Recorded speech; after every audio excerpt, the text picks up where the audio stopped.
มิ้นเหลืองอ่อนคำแล้วจะนอนไหนเอ่ยเอ่ยเล่านกเอ่ย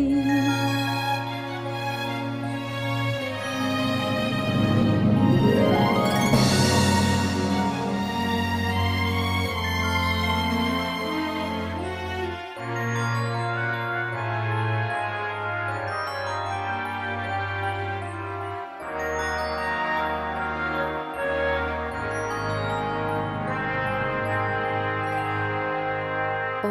กฉันทุกวันเฝ้าอาวรณ์เหมือนคนพเนจร